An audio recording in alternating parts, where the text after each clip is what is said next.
আমি নতুন বিয়ে করব, বাসর ঘরের স্বামী স্ত্রীর কি কি আমল আছে একটু যদি বলতেন।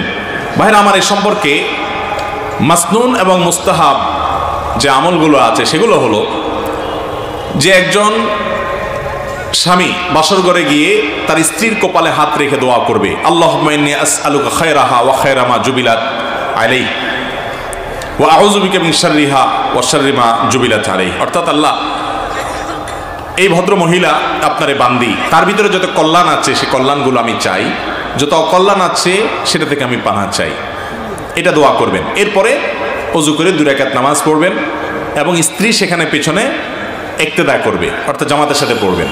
এটা মাসনুন বিভিন্ন সালাফ থেকে জামাতের সাথে পড়া প্রমাণিত। বাস, এটা হলো বাসর রাতের আমল। এর বাইরে আপনার মহারণা পরিশোধ আমাদের দেশে অনেক সময় বাসর রাতে দেয়, এটা আরো আগে আগে দিয়ে দেওয়া উচিত।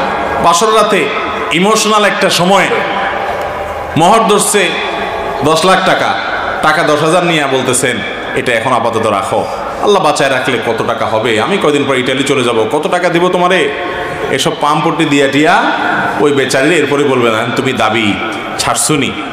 তখন বেচারি শর্মে পড়ে, লজ্জায় পড়ে, ইমোশনে পড়ে হয়তো বলে ফেলবে যে ঠিক আছে আমি টাকা দিয়ে কি করবো, আপনি হলেই তো চলবে। দিলেন বেচারির হকটা মেরে দিয়ে। এইসব 2 নম্বরই করা যাবে। আপনার কাছে মহরের টাকা না থাকলে আপনারা বিয়ে করতে বলছে কে? নবী করিম সাল্লাল্লাহু আলাইহি ওয়াসাল্লাম বলছেন যার বিয়ে করার টাকা নাই সে রোজা রাখবে, চরিত্র হেফাজতের জন্য কি করবে, সে সিয়াম পালন করবে। আপনারা বিয়ে করতে বলছে কে? বিয়ে করবেন, মহরের টাকা জোগাড় করবেন, যত টাকা মহর দিতে পারবেন তত টাকা ধার্য করবেন। মেয়ের বাপরাও এক্ষেত্রে কম দায়ী না।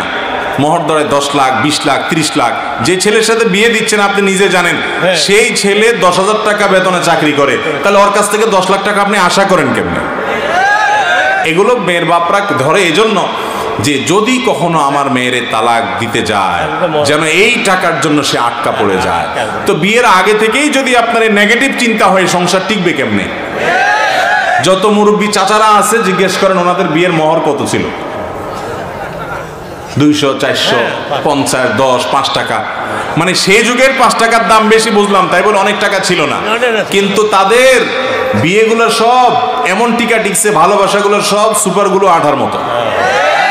আর আপনার মহারণা 10 লাখ টাকা ধরেন, কি মহব্বত, কি প্রেম ভালোবাসা, কি মেসেজ আদান প্রদান, চটপটি খাওয়া খাওয়ি, এত মহব্বত, অথচ 3 দিন পরে তাদের ঠুস করে ভেঙে গেছে। এখনকার এই ভালোবাসাগুলো বেশিরভাগ মেড ইন চায়না, ঠুনঠান করে ভেঙে যায়। আর মুরব্বীদের ভালোবাসাগুলো সব ছিল মেড ইন জাপান, সবগুলো টিকে, ঠিক না? ঠিক। তো এই জন্য মহরের টাকা বেশি ধরা এটা ভালো কিছু না। মেয়ের বাবারাও দায়িত্বশীল ভূমিকা রাখবেন, আর ছেলেরা ছোট লোকি করবেন না, মহর মেয়েকে পরিশোধ করে দিবেন। বাসর রাতে গিয়ে মাপ চাওয়াচাই করে ছোট লোকি করা উচিত না, এটা কাপুরুষের কাজ, কাপুরুষের কাজ, বেহায়া মানুষের কাজ।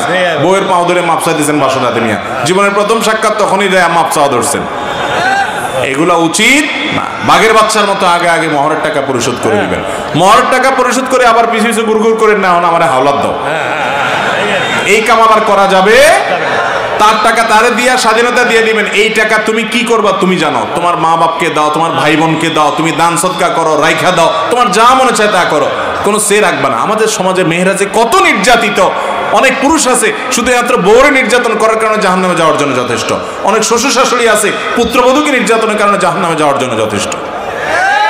সবাই সাবধান হবো তো ইনশাআল্লাহ।